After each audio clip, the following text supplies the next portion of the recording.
Un millonario fue a desalojarlos, pero lloró al escuchar a las niñas decir, «Vamos a perder nuestra casa». «Señor juez, por favor», gritó Lucía desde el fondo de la sala. «Solo necesito más tiempo para conseguir el dinero». Ricardo Montenegro ajustana y miró hacia atrás. Era la primera vez que asistía personalmente a una audiencia de desalojo. Normalmente sus abogados se encargaban de estos detalles operativos de Monreal, su constructora. «Señora Ramírez», dijo el juez con voz cansada, «ya han pasado 8 meses sin pago. La empresa tiene derecho a recuperar su propiedad». «Pero tengo 3 hijas», insistió Lucía, su voz quebrándose. «¿A dónde vamos a ir?». Ricardo la observó mejor. Era una mujer de unos 30 años con el cabello recogido en una cola de caballo despeinada. Sus manos temblaban mientras sostenía una carpeta llena de papeles arrugados. A su lado, 3 niñas se aferraban a su falda. «Mamá, ¿vamos a perder nuestra casa?», preguntó la más pequeña de unos 5 años. «Es Sach, mi amor», susurró Lucía tratando de calmarla.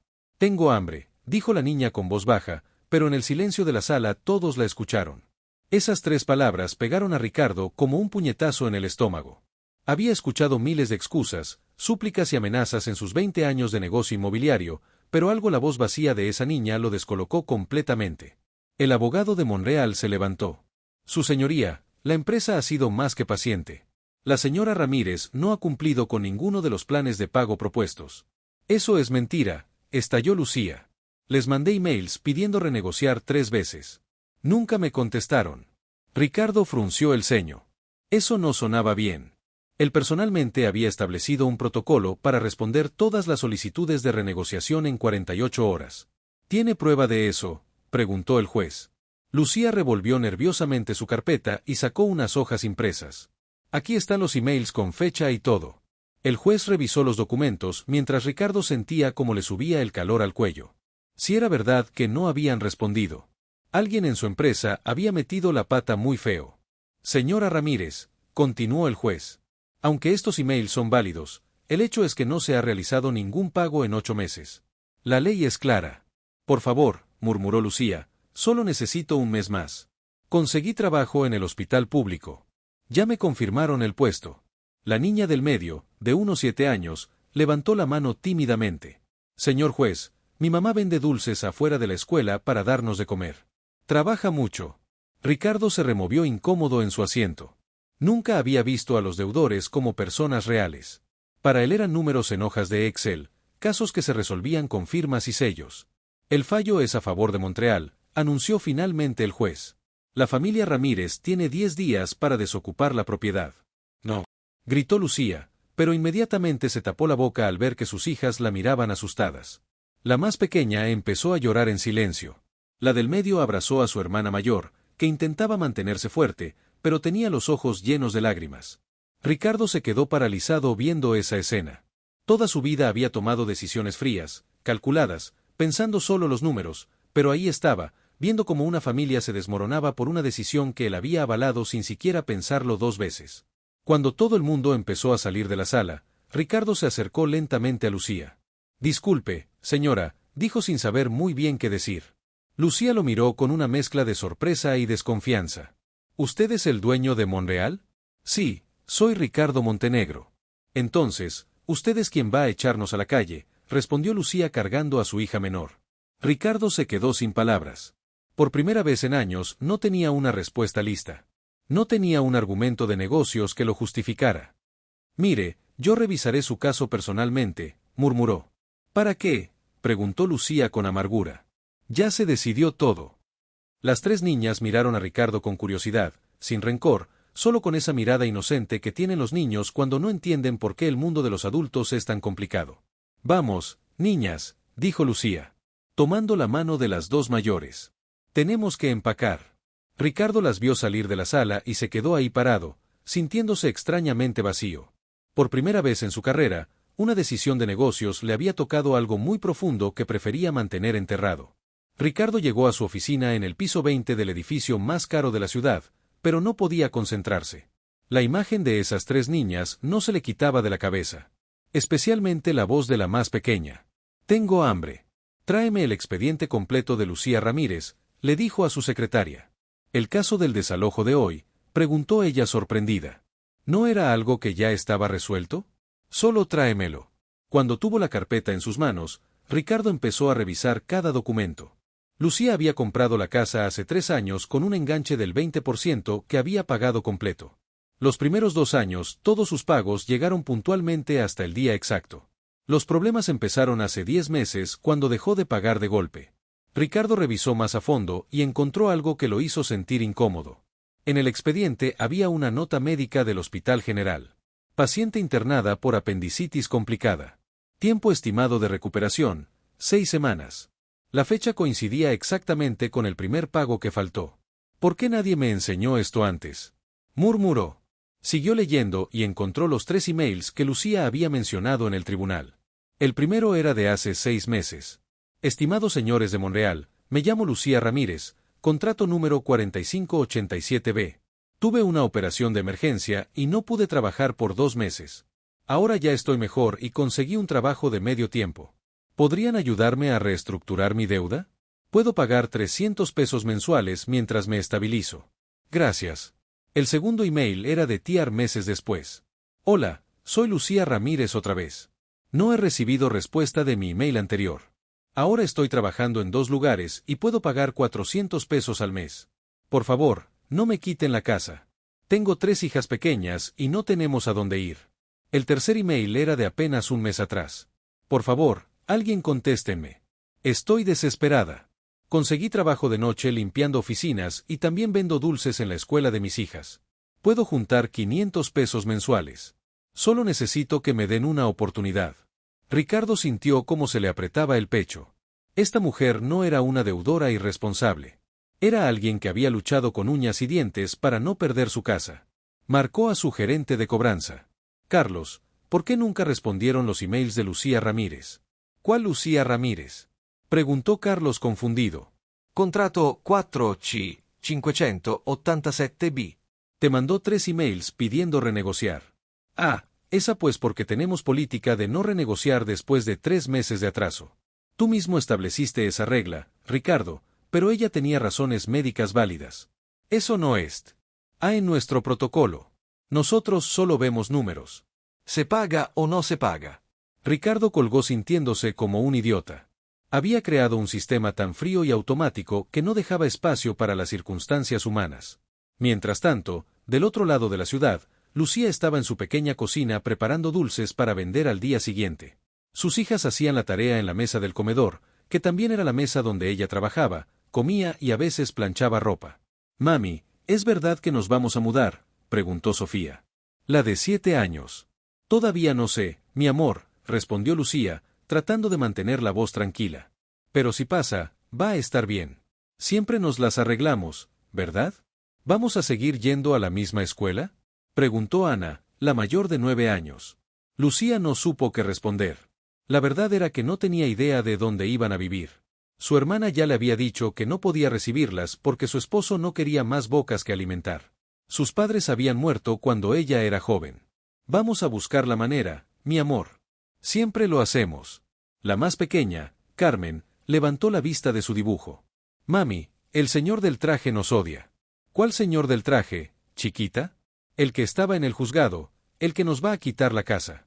Lucía se agachó para quedar a la altura de Carmen. No, mi amor, él no nos odia, solo está haciendo su trabajo. Pero si fuera bueno, nos dejaría quedarnos, dijo Carmen con esa lógica simple que tienen los niños. Lucía la abrazó fuerte tratando de no llorar. Carmen tenía razón.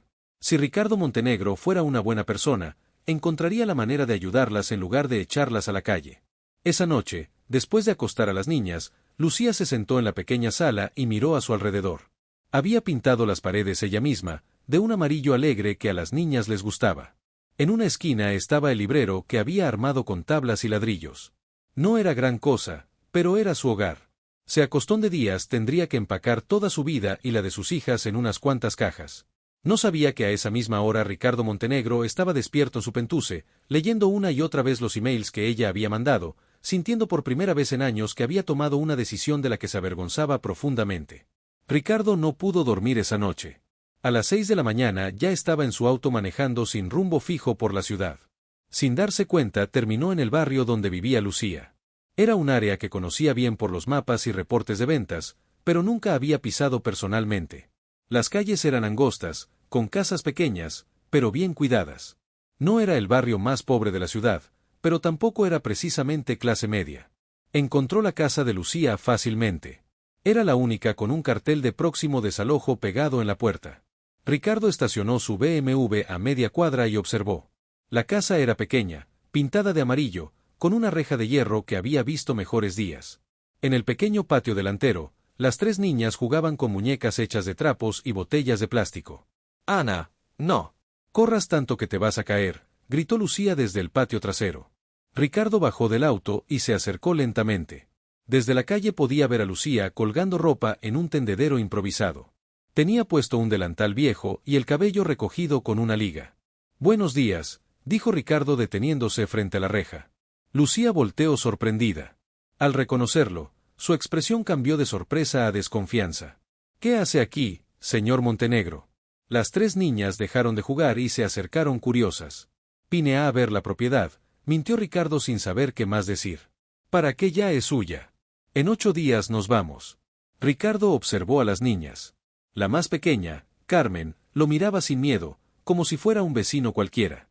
«¿Usted es el señor que conoce al juez?», preguntó Carmen acercándose a la reja. «Carmen, ven acá», le dijo Lucía, nerviosa. «No, está bien», dijo Ricardo agachándose para quedar a la altura de la niña. «Sí, yo estuve ayer en el juzgado. ¿Y usted puede hacer que nos quedemos?». La pregunta directa de Carmen lo desarmó completamente. Ricardo miró a Lucía, que tenía los ojos llenos de lágrimas contenidas. «Las cosas son complicadas», murmuró. «Los adultos siempre dicen eso cuando no quieren ayudar», dijo Ana, la mayor con una madurez que no debería tener a los 9 años. Ricardo se quedó callado. Ana tenía razón. «Niñas, váyanse adentro», dijo Lucía, «tienen que desayunar». Cuando las niñas se fueron, Lucía se acercó a la reja. «Mire, señor Montenegro, no sé qué quiere, pero por favor váyase. Mis hijas ya están bastante confundidas con todo esto». «Sus emails», empezó Ricardo. «¿Qué emails?». «Los que mandó pidiendo renegociar. Los leí anoche». Lucía lo miró con amargura. «Ah, ahora sí los leyó. Qué conveniente. Nadie me los había enseñado antes. Tengo empleados que no me interesa, señor Montenegro. Ya se decidió todo. Solo vengo a pedirle que no se aparezca más por aquí. Mis hijas no necesitan más confusión». Ricardo se quedó parado ahí, viendo cómo Lucía entraba a la casa. El sonido de la puerta cerrándose lo hizo reaccionar. Mientras manejaba de regreso a su oficina, algo extraño le pasó. El barrio, las casas pequeñas, el tendedero en el patio, todo le recordaba a algo que había tratado de olvidar durante años, su propia infancia. Él también había crecido en un barrio así, en una casa pequeña, con su mamá colgando ropa en el patio, mientras él y su hermana menor jugaban con juguetes improvisados. Su papá los había abandonado cuando Ricardo tenía 12 años. Su mamá, Elena, trabajaba en una fábrica de día y limpiaba oficinas de noche para mantenerlos. Ricardo recordó las noches cuando su mamá llegaba a casa tan cansada que se quedaba dormida en el sillón. Él se había prometido que algún día la sacaría de esa vida y lo había hecho, pero no de la manera que había soñado. Cuando Ricardo tenía 25 años y acababa de fundar Montreal, su mamá se enfermó. Cáncer. Necesitaba tratamientos caros que el seguro social no cubría. Su hermana Patricia lo llamaba todos los días pidiendo ayuda, pero Ricardo estaba obsesionado con hacer crecer su empresa. Cuando cierre este negocio, se decía, cuando tenga más dinero, entonces podré ayudarla mejor. Su mamá murió esperando esa ayuda que nunca llegó. Patricia nunca se lo perdonó. En el funeral le dijo, tienes dinero para construir casas para extraños, pero no tuviste dinero para salvar a tu propia madre. Desde entonces no se hablaban. Ahora, manejando por la ciudad, Ricardo se dio cuenta de algo que lo hizo frenar en seco. Las calles por donde acababa de pasar le parecían familiares porque había crecido ahí. Su casa de la infancia estaba a solo 10 cuadras de donde vivía Lucía y de repente recordó algo que lo heló la sangre. Patricia se había casado con un hombre apellidado Ramírez. ¿Sería posible que Lucía fuera familia de su cuñado, que mientras él se había vuelto rico, su propia familia política estuviera luchando por no perder su casa? Ricardo dio billú. El Taenu y manejó directamente a la casa donde había crecido. Estaba abandonada con ventanas rotas y hierbas creciendo en el patio. Se quedó ahí sentado en su auto, recordando las palabras de su hermana. Un día vas a entender que el dinero no vale nada si pierdes tu humanidad en el proceso. Por primera vez en años, Ricardo sintió que su hermana había tenido razón. Ricardo pasó los siguientes 3 días investigando. Contrató a un detective privado para que averiguara todo sobre la familia de Lucía. Lo que descubrió lo dejó sin palabras. Lucía era prima de su cuñado. Patricia, su hermana, había tratado de ayudarla económicamente durante años, pero el salario de maestra no le alcanzaba para mucho. Peor aún, encontró emails de Patricia dirigidos a él de hace 2 años, pidiéndole que considerara darle trabajo a Lucía en Montreal. Emails que él había ignorado completamente porque estaba demasiado ocupado expandiendo la empresa. El viernes por la mañana, Ricardo tomó una decisión. Se presentó en las oficinas de Montreal con un plan diferente. Quiero que revisen todos los casos de familias con hijos menores que estén en proceso de desalojo, le dijo a su equipo legal. ¿Para qué, Ricardo?, preguntó su socio Miguel. Para ver si podemos implementar un programa de apoyo social, algo que nos ayude con la imagen pública. Era una mentira a medias. La verdad era que necesitaba una excusa para acercarse a Lucía sin que pareciera caridad. Esa tarde, Ricardo se presentó en la casa de Lucía con una carpeta en la mano. ¿Otra vez usted?, preguntó Lucía al verlo en la puerta. Señora Ramírez, vengo por trabajo. Montreal está implementando un programa piloto de responsabilidad social. Necesito entrevistar a algunas familias. Lucía lo miró con desconfianza y casualmente empezó conmigo. Usted cumple con el perfil. Madre soltera, hijos en edad escolar, historial de pagos responsable antes de la emergencia médica. No era mentira. Pero tampoco era toda la verdad. No me interesa hacer su experimento social, dijo Lucía empezando a cerrar la puerta. Mamá, ¿quién es?, gritó Carmen desde adentro. Nadie importante, mi amor. Es el señor del traje, gritó Carmen apareciendo corriendo. Hola, señor del traje. Ricardo no pudo evitar sonreír. Era la primera sonrisa genuina que tenía en días. Hola, Carmen. ¿Cómo estás? Bien, estoy dibujando mi casa para no olvidarla cuando nos mudemos. El corazón de Ricardo se apretó. ¿Puedo verlo? Sí. Carmen corrió adentro y regresó con un dibujo hecho con crayones. Mire, esta es mi casa amarilla y este es el árbol donde a veces se paran los pájaros. Ricardo estudió el dibujo. Era simple, pero lleno de detalles. Ventanas con cortinas, flores en el patio, incluso una pequeña figura que parecía ser un gato. ¿Tienen gato? No, pero me gustaría tener uno, respondió Carmen. Mami dice que cuando tengamos más dinero. Ana y Sofía se acercaron también curiosas. ¿Usted también tiene hijos?, preguntó Sofía. No, no tengo hijos. ¿Por qué no? Ricardo miró a Lucía, que parecía incómoda con la conversación. Porque he estado muy ocupado trabajando. Mi mami también trabaja mucho, pero tiene tiempo para nosotras, dijo Ana. Otra vez la honestidad brutal de los niños lo desarmó. Niñas, váyanse adentro, dijo Lucía. El señor Montenegro ya se va. ¿No puede quedarse a almorzar?, preguntó Carmen. Mami hizo sopa. Carmen, el señor tiene cosas importantes que hacer. No, dijo Ricardo sorprendiéndose a sí mismo. No tengo nada importante que hacer. Lucía lo miró extrañada. ¿En serio, puede quedarse? Ricardo asintió. Almorzar en esa mesa pequeña fue una experiencia completamente nueva para él.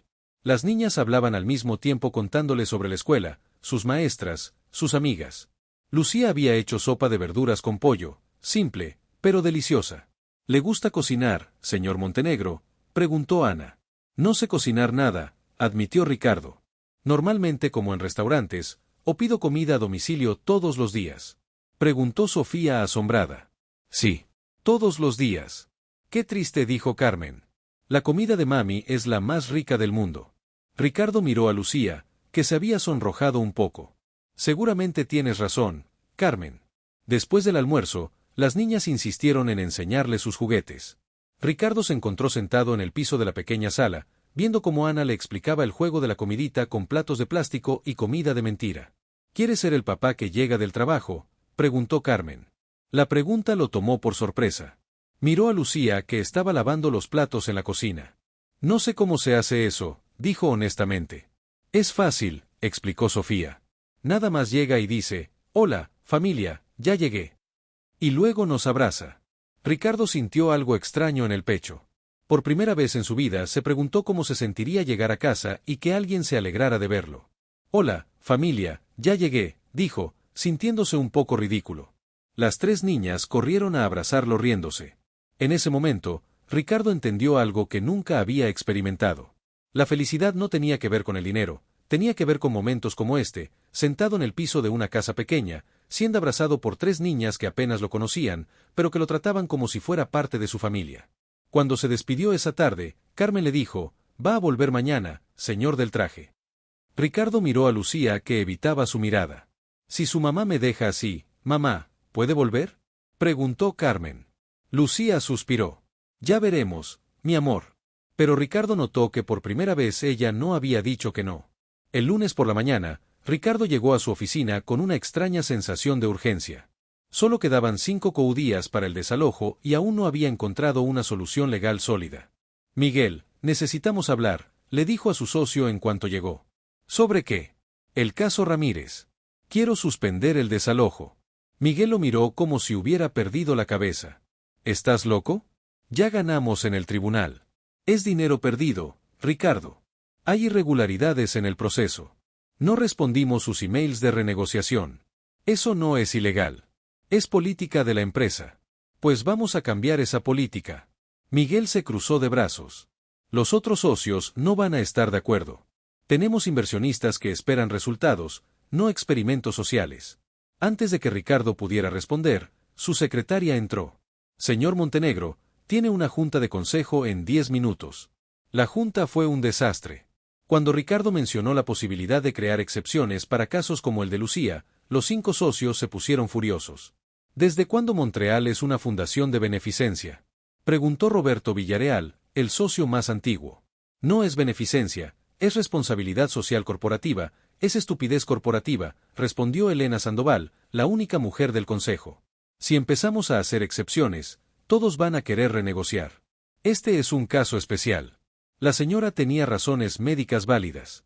«¿Y qué?», dijo Miguel, «la mitad de nuestros deudores tienen razones especiales. Si le damos chance a T.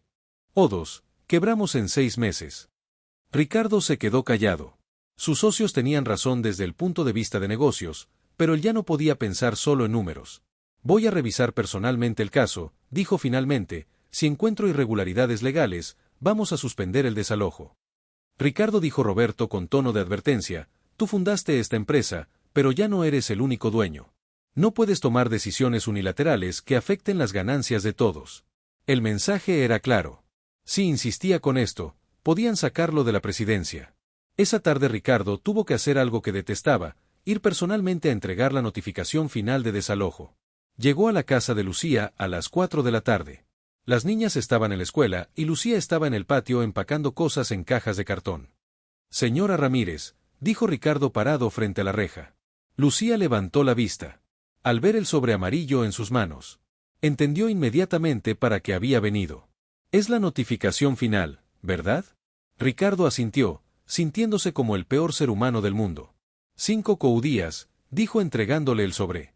Lucía lo tomó sin mirarlo. «Gracias por traerlo personalmente. Supongo que es más civilizado que mandarlo por correo». «Lucía, yo, señora Ramírez». Lo corrigió ella con voz fría. «Señora Ramírez, quiero que sepa que estoy tratando de encontrar una solución». Lucía lo miró directamente a los ojos por primera vez. «¿En serio? ¿O solo está tratando de sentirse menos culpable?». La pregunta lo golpeó como una cachetada. «No sé», admitió. «Tal vez las dos cosas». «Por lo menos es honesto», murmuró Lucía, volviendo a sus cajas. «¿A dónde van a ir?». «No lo sé todavía, tengo algunas opciones». Era mentira y ambos lo sabían. «Si necesita ayuda para encontrar otro lugar». «No necesito su ayuda, señor Montenegro. Necesito que me deje en paz para empacar lo poco que tengo». Ricardo se quedó parado ahí, viendo cómo Lucía doblaba la ropa de sus hijas con cuidado, como si fuera lo más valioso del mundo. «Las niñas, ¿cómo están tomando todo esto? ¿Le importa de verdad?». «Sí, me importa». Lucía paró de empacar y lo miró. «Carmen llora todas las noches. Ana se hace la fuerte, pero ya no juega como antes. Sofía pregunta si hizo algo malo para que nos tengan que echar». Cada palabra era como un cuchillo en el pecho de Ricardo. «Yo no quería que las cosas llegaran hasta aquí, pero llegaron», dijo Lucía simplemente. «Y ahora tengo que explicarles a mis hijas por qué vamos a dormir en un albergue». «¿Un albergue?». «Es lo único que puedo pagar mientras consigo trabajo de tiempo completo». Ricardo imaginó a las 3 niñas durmiendo literas de un albergue público, compartiendo baño con extraños, sin su casa amarilla, sin su árbol donde se paraban los pájaros. No puede ser la única opción. ¿Qué otra cosa sugiere que nos quedemos en la calle? Ricardo no supo qué responder.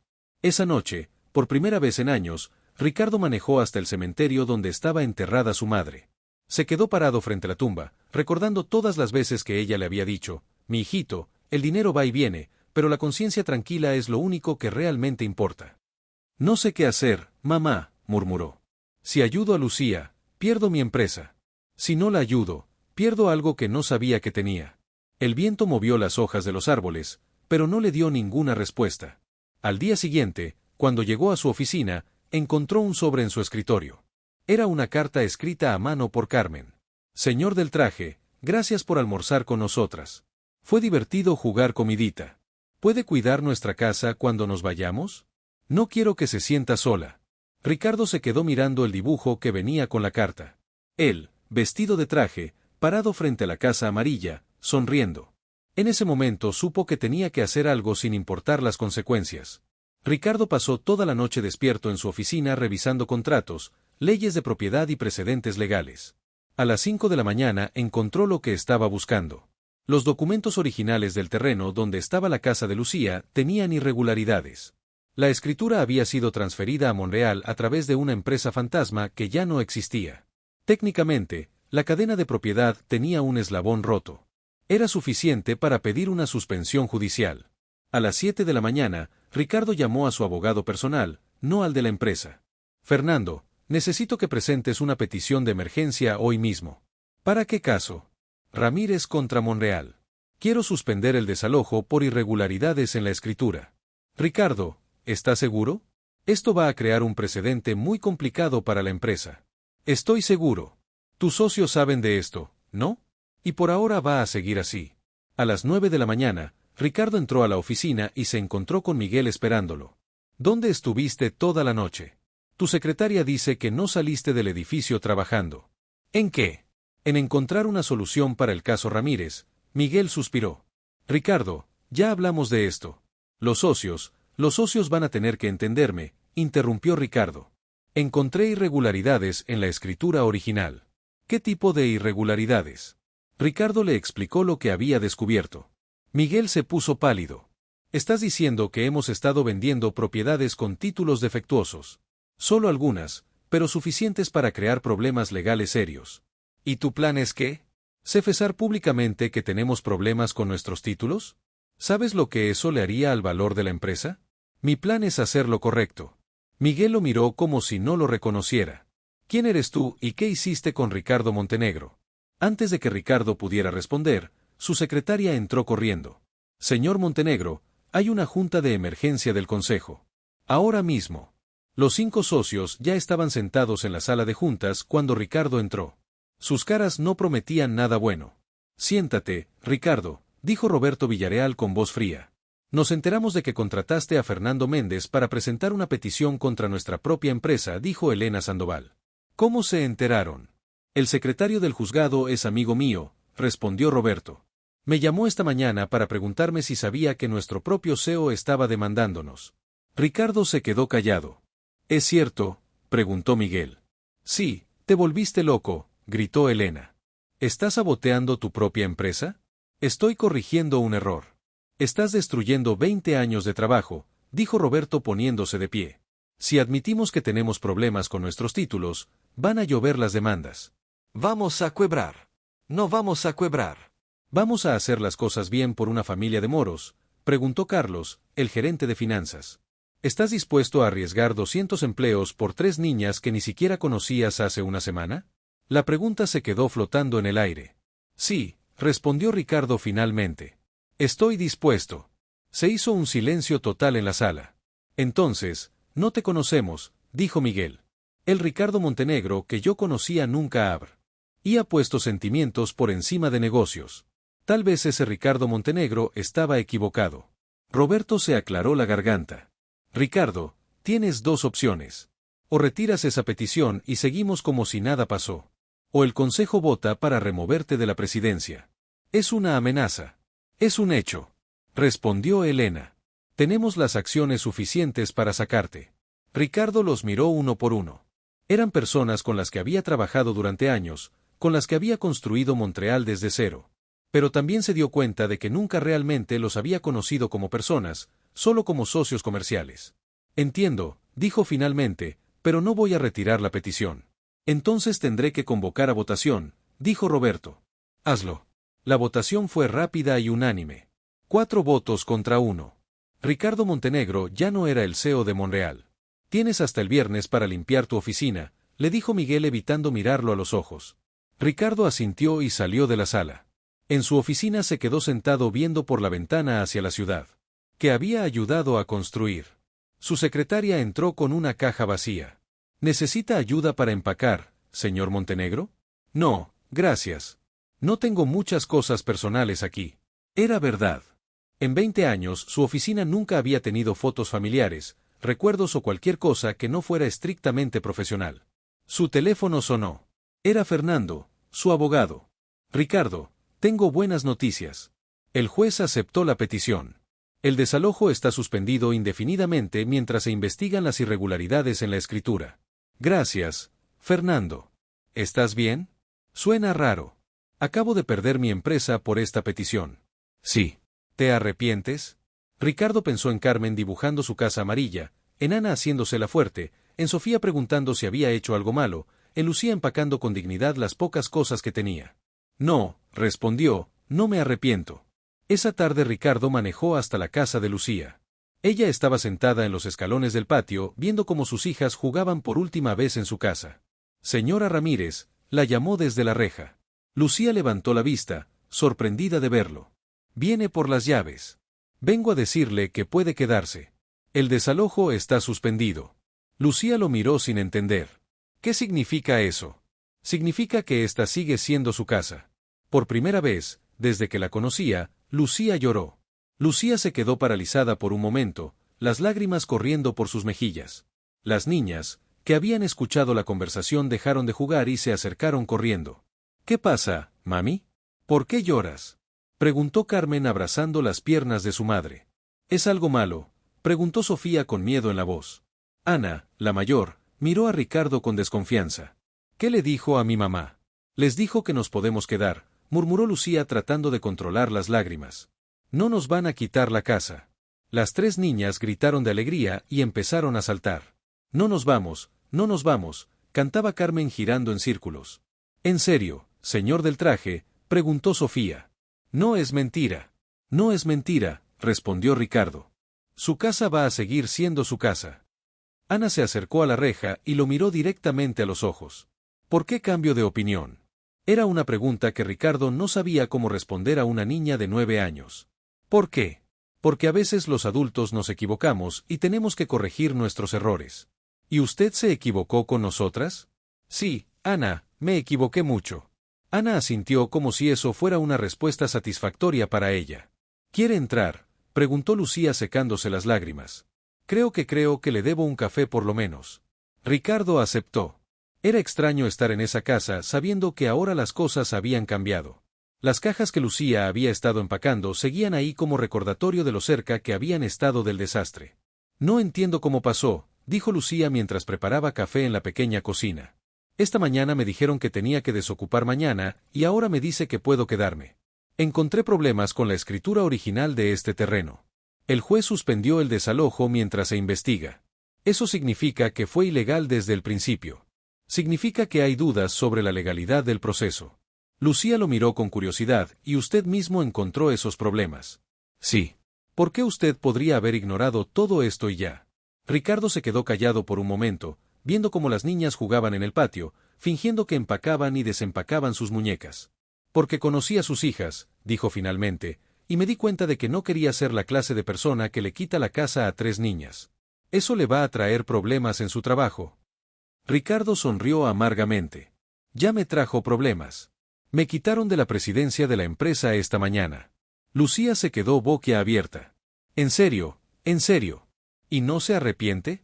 Ricardo pensó la pregunta honestamente. Hace una semana me habría arrepentido. Hoy no lo sé. Tal vez perdí algo importante, pero creo que encontré algo más importante que encontró. No estoy seguro todavía. Se quedaron en silencio por un momento, tomando café y viendo por la ventana cómo las niñas jugaban. Señor Montenegro, dijo Lucía finalmente. ¿Puede decirme Ricardo? Ricardo, ¿puedo preguntarle algo personal? Claro.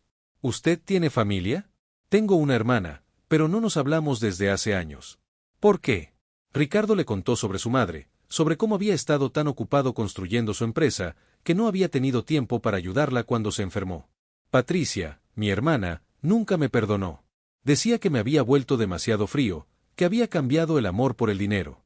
Y tenía razón. Sí, creo que sí, Lucía. Lo estudió por un momento. ¿Sabe una cosa? Patricia es mi prima política. Está casada con mi primo Eduardo. Ricardo casi se atraganta con el café. ¿Qué? Patricia Ramírez me ha ayudado mucho estos años. Siempre habla de su hermano rico que no le habla. No puede ser. Su hermana es maestra de primaria.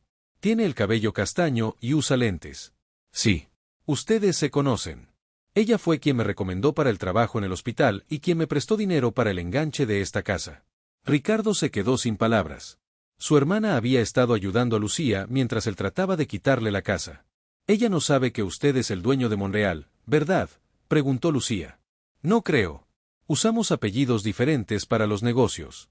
Por eso nunca hizo la conexión. Ricardo sintió como si el universo le estuviera jugando una broma muy cruel o muy perfecta. ¿Podría darme el teléfono de Patricia? ¿Quiere hablar con ella? Creo que es hora de que hable con ella. Lucía escribió el número en un papel y se lo dio. Se va a sorprender mucho cuando sepa quién es usted realmente. Se lo va a decir. Creo que eso le toca a usted. Esa tarde Ricardo se sentó en su auto frente a la casa de Lucía y marcó el número de Patricia.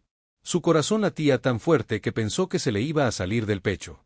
Bueno, Patricia, soy Ricardo. Se hizo un silencio largo del otro lado de la línea. Ricardo. Mi hermano Ricardo. Sí. Después de 3 años sin hablarme, ahora me llamas. Necesito verte. Tengo que contarte algo importante. ¿Estás enfermo? No, no estoy enfermo, pero creo que finalmente entendí lo que me trataste de decir en el funeral de mamá. Patricia se quedó callada por un momento. ¿Dónde quieres que nos veamos? ¿Conoces a Lucía Ramírez? Claro, es mi prima política. ¿Por qué? Estoy en su casa. ¿Podrías venir? ¿Qué haces en casa de Lucía? Es una larga historia, pero creo que tú eres la única persona que puede ayudarme a entenderla. Voy para allá, dijo Patricia. Pero esto más vale que sea importante, Ricardo. Lo es, respondió él. Creo que es lo más importante que me ha pasado en años. Patricia llegó media hora después. Ricardo la vio estacionarse desde la ventana de la casa de Lucía y sintió el estómago revuelto. No se habían visto cara a cara desde el funeral de su madre. ¿Estás nervioso?, le preguntó Lucía, notando cómo se limpiaba las manos sudorosas en los pantalones. Ella también la conozco bien. Patricia no es rencorosa, pero sí es orgullosa. Patricia tocó la puerta. Y Lucía fue a abrir. Ricardo se quedó en la sala escuchando cómo su hermana saludaba cariñosamente a Lucía y a las niñas. «Tía Patty», gritó Carmen, «ya nos vamos a mudar». ¿En serio? ¿Qué pasó? El señor del traje nos ayudó, explicó Sofía. ¿Cuál señor del traje? El que está adentro, dijo Ana. Dice que es tu hermano. Patricia entró a la sala y se detuvo en seco al ver a Ricardo. Habían pasado 3 años, pero él seguía siendo el mismo, alto, bien vestido, con esa expresión seria que siempre había tenido. «Hola, Patricia», dijo Ricardo poniéndose de pie. «Hola», respondió ella, fría hostil. Se quedaron mirándose por un momento incómodo hasta que Lucía intervino. «¿Por qué no se sientan? Les voy a traer café». «Niñas, vamos al patio», les dijo Patricia. «Los adultos necesitan hablar». Cuando se quedaron solos, Patricia se sentó en el sillón frente a Ricardo. «Explícame qué haces aquí y qué tiene que ver contigo que Lucía no se mude». Ricardo le contó toda la historia. Cómo había conocido a Lucía en el tribunal, cómo había descubierto que era su empresa la que la estaba desalojando, cómo había encontrado los emails sin responder, cómo había perdido su trabajo por tratar de ayudarla. Patricia lo escuchó en silencio, sin interrumpir. «¿Tú eres el dueño de Monreal?», preguntó cuando él terminó. «Ya no, pero sí era mi empresa». «¿Y no sabías que Lucía era mi prima política?» «No, hasta hace unos días». Patricia se quedó pensativa. «¿Te acuerdas de las cartas que te mandé hace 2 años?» «¿Qué cartas?» Las que te mandé pidiendo trabajo para una prima que estaba pasando por dificultades económicas. Ricardo sintió cómo se le helaba la sangre. No, no las recuerdo. Claro que no las recuerdas. Igual que no recordaste contestar mis llamadas cuando mamá se estaba muriendo. El comentario dolió, pero Ricardo se lo merecía. Tienes razón. ¿Sabes lo que más me molestó del funeral de mamá? Continuó Patricia. No fue que no hubieras pagado su tratamiento, fue que ni siquiera fuiste a verla al hospital, ni una vez. Estaba ocupado con hacer dinero. Sí, ya lo sé. Se quedaron en silencio hasta que Lucía regresó con el café. ¿Todo bien?, preguntó notando la atención. Mi hermano acaba de descubrir que la vida no se trata solo de hacer dinero, dijo Patricia. Es más complicado que eso, murmuró Ricardo. ¿En serio? ¿En qué parte es complicado? Patricia se inclinó hacia adelante. Mamá se murió esperando que su hijo exitoso la ayudara. Lucía estuvo a punto de perder su casa porque tu empresa no se molestó en leer sus emails. ¿Dónde está la parte complicada? Ricardo se quedó callado. Patricia tenía razón en todo. Pero decidiste ayudar a Lucía. Continuó Patricia con voz más suave. Perdiste tu empresa por hacer lo correcto. Eso no se parece al hermano que conocía. Tal vez el hermano que conocías era un idiota. Tal vez, dijo Patricia con una pequeña sonrisa, pero tal vez todavía hay salvación para él. Carmen entró corriendo desde el patio. Ya no están peleando. No estábamos peleando, mi amor, dijo Patricia. Solo estábamos hablando de cosas serias. ¿El señor Ricardo ya puede quedarse a cenar?, preguntó Carmen. Mami hizo pollo. Ricardo miró a Lucía, que se sonrojó un poco. Carmen, el señor Ricardo tal vez tiene otros planes. No tengo otros planes, dijo Ricardo rápidamente. ¿En serio?, preguntó Sofía desde la puerta. ¿Va a cenar con nosotras otra vez? Si me invitan. Sí. Las tres niñas gritaron de alegría. Durante la cena, Ricardo vio algo que no había experimentado en años. Una familia funcionando. Patricia ayudaba a las niñas con sus modales. Lucía servía la comida con cariño. Las niñas hablaban de su día en la escuela. Y él estaba ahí, sentado en esa mesa pequeña, sintiéndose más en casa que en su penthouse de lujo. ¿Sabes qué es lo más raro de todo esto?, le dijo Patricia mientras lavaban los platos. ¿Qué? ¿Que Lucía me habló mucho de un hombre de negocios que había empezado a visitarlas? Decía que las niñas lo adoraban, pero que ella no sabía qué pensar de él. ¿Y qué le decías? Que tuviera cuidado, que los hombres ricos a veces juegan a ser salvadores cuando en realidad solo están aburridos. Ricardo sintió una punzada de inseguridad. ¿Y ahora qué piensas? Patricia lo miró por un momento. Ahora pienso que tal vez mi hermano finalmente está creciendo. Esa noche, cuando Patricia se fue, Ricardo se quedó ayudando a Lucía a acostar a las niñas. Señor Ricardo, le preguntó Carmen cuando la arropaba. Sí. ¿Usted ya no tiene trabajo?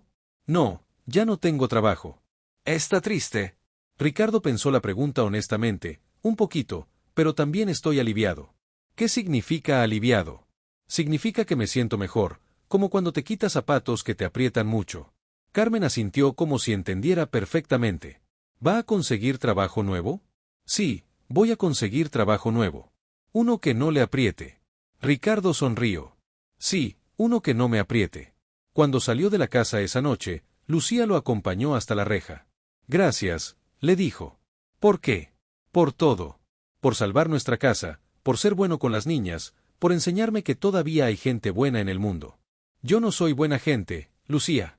Soy alguien que está tratando de aprender a ser mejor. Es lo mismo, dijo ella sonriendo. Por primera vez que se conocían, se quedaron mirándose en silencio. No era incómodo, era prometedor. ¿Vas a volver mañana?, preguntó Lucía. ¿Quieres que vuelva? Las niñas van a preguntar por ti si no vienes. ¿Y tú? Lucía se sonrojó un poco. Yo también voy a preguntar por ti. Meses después, Ricardo se despertó en su nuevo departamento. Ya no vivía en el penthouse del centro. Ahora tenía un lugar más pequeño, más cálido, a solo 10 minutos de la casa de Lucía. Había vendido la mayoría de sus acciones de Montreal y usado el dinero para abrir una pequeña consultoría de bienes raíces enfocada en ayudar a familias de bajos ingresos. No ganaba ni la mitad de lo que ganaba antes, pero por primera vez en años se levantaba con ganas de ir a trabajar. Su teléfono sonó. Bueno, Ricardo, soy Patricia. ¿Vienes al desayuno de cumpleaños de Carmen? ¿A qué hora? A las 10. Y no llegues con las manos vacías, ya sabes cómo es esa niña. Ricardo sonrió. Carmen había cumplido 6 años y había sido muy específica con sus peticiones. Quería pastel de chocolate, globos amarillos como su casa y que toda su familia estuviera presente. En esa lista de familia había incluido a Ricardo y a Patricia. Ya compré su regalo, dijo Ricardo. ¿Qué le compraste? Un gato. Patricia se quedó callada. ¿En serio, compraste un gato? Carmen llevaba meses pidiendo uno. Hablé con Lucía y dijo que sí. Ay, Ricardo, esa niña te tiene completamente envuelto en el dedo. Lo sé y no me importa. Una hora después, Ricardo llegó a la casa amarilla con una caja que hacía ruidos extraños. Las niñas estaban en el patio con Patricia decorando una mesa con manteles de colores. Señor Ricardo, gritó Carmen al verlo. Llegó. ¿Qué trae en esa caja? Tu regalo de cumpleaños. Carmen se acercó corriendo y Ricardo abrió la caja. Un gatito naranja pequeñito sacó la cabeza y maulló. ¡Un gato!, gritó Carmen tan fuerte que probablemente todo el barrio la escuchó. Mami, mami, tengo un gato. Lucía salió de la cocina con un delantal lleno de harina. ¿En serio, trajiste un gato? Prometí que cuando tuviéramos más dinero podríamos tener uno. Dijo Ricardo. Ahora tenemos más dinero. Es hermoso, dijo Ana acariciando suavemente al gatito. ¿Cómo se llama? Todavía no tiene nombre, respondió Ricardo. Carmen tiene que escogerlo. Se va a llamar Traje, anunció Carmen. Como el señor del traje. No puedes llamar a un gato Traje, protestó Sofía. ¿Por qué no? Porque suena raro. A mí me gusta, dijo Carmen abrazando al gatito. Hola, Traje, eres mi gato. El desayuno fue caótico y perfecto. Carmen insistió en que Traje el gato se sentara en una silla en la mesa. Sofía le explicó a Patricia todos los chismes de la escuela. Ana ayudó a Lucía a servir el pastel que habían hecho juntas y Ricardo se quedó ahí sentado viendo toda esa normalidad hermosa, preguntándose cómo había vivido tanto tiempo sin saber que esto existía. ¿En qué piensas?, le preguntó Lucía, sentándose a su lado. En que hace un año, si alguien me hubiera dicho que iba a estar desayunando en una casa pequeña con un gato llamado Traje y 3 niñas, que me consideran parte de su familia, habría pensado que estaba loco. Y ahora pienso que antes era yo el que estaba loco. Patricia se acercó con más café. ¿Ya le dijiste decirme qué?, preguntó Lucía. Ricardo se puso nervioso. No es nada importante. Sí, es importante, insistió Patricia. Díselo. Decirme qué, repitió Lucía ahora curiosa. Ricardo respiró profundo. Mi consultoría está creciendo bien. Tengo suficientes ahorros para hacer una propuesta formal. ¿Qué tipo de propuesta? Quiero ayudarte a comprar esta casa completamente, sin deudas, sin pagos mensuales, tuya para siempre. Lucía se quedó sin palabras. No como caridad, continuó Ricardo rápidamente. Como inversión en nuestro futuro, nuestro futuro. Ricardo tomó la mano de Lucía. Lucía, estos 6 meses han sido los mejores de mi vida. Tú y las niñas me han enseñado lo que significa realmente estar en casa. Y yo me enamoré de ti, de ellas, de esta vida que construimos juntos. Las niñas dejaron de jugar y se acercaron sintiendo que algo importante estaba pasando. ¿Qué están hablando?, preguntó Carmen. El señor Ricardo está diciéndole a tu mami que la quiere mucho, explicó Patricia con una sonrisa. ¿Y se van a casar?, preguntó Sofía. Eso depende de tu mamá, respondió Ricardo sin soltar la mano de Lucía. Mamá, di que sí, pidió Ana. Ricardo es bueno y ya somos una familia de todos modos. Lucía miró a sus 3 hijas que la miraban con expectativa. Luego miró a Ricardo. ¿Estás seguro? Somos un paquete completo. 3 niñas, un gato, una casa pequeña y una mujer que a veces se queda dormida viendo películas en el sillón. Es exactamente el paquete que quiero, respondió Ricardo. Y si cambias de opinión, si extrañas tu vida de antes, Lucía, mi vida de antes era un trabajo que odiaba, un penúse vacío y cenas de negocios con gente que no me importaba. ¿Cómo podría extrañar eso cuando tengo esto? Lucía sonrió con lágrimas en los ojos. Entonces, sí, las niñas gritaron de alegría. Patricia aplaudió. Traje el gato maulló. Y Ricardo, por primera vez en su vida, supo con absoluta certeza que estaba exactamente donde tenía que estar. Esa tarde se quedaron todos en el patio. Las niñas jugaban con Traje. Patricia les contaba historias de cuando Ricardo era niño y Lucía y Ricardo se sentaron lado a lado en los escalones, viendo cómo el sol se ponía sobre su casa amarilla. Nunca pensé que construir un hogar empezara así, murmuró Ricardo. ¿Cómo pensabas que empezaba? Con planos, contratos, cálculos, con cosas que se pudieran medir y controlar. Lucía se recargó en su hombro. Los mejores hogares no se construyen. Se sienten. Ricardo le apretó la mano. Tenía razón. No sabían qué iba a pasar mañana o el año que viene o en 10 años, pero sabían que iban a estar juntos en esa casa pequeña que había cambiado todo. Y por primera vez en su vida eso era suficiente. Era más que suficiente, era perfecto. Te llegó al corazón la historia de Ricardo y Lucía. Esta historia nos enseña que a veces las decisiones más difíciles son las que más nos transforman como personas. Ricardo tuvo que perder todo lo que creía importante para encontrar lo que realmente valía la pena. Una familia, un hogar lleno de amor y la paz de hacer lo correcto. Si esta historia te emocionó tanto como a nosotros, no olvides darle like al video y compartirlo con alguien que necesite recordar que nunca es tarde para cambiar. La transformación de Ricardo nos demuestra que el éxito verdadero no se mide en dinero o poder, sino en las conexiones humanas que construimos y en el impacto positivo que tenemos en la vida de otros. Desde Carmen con su inocencia hasta Lucía con su fortaleza. Cada personaje nos recuerda la importancia de la familia y la segunda oportunidad. Si quieres seguir disfrutando de historias que tocan el alma como esta, suscríbete a nuestro canal para no perderte ninguna y cuéntanos en los comentarios desde qué país nos estás viendo. Nos encanta saber que estas historias llegan a corazones de todo el mundo.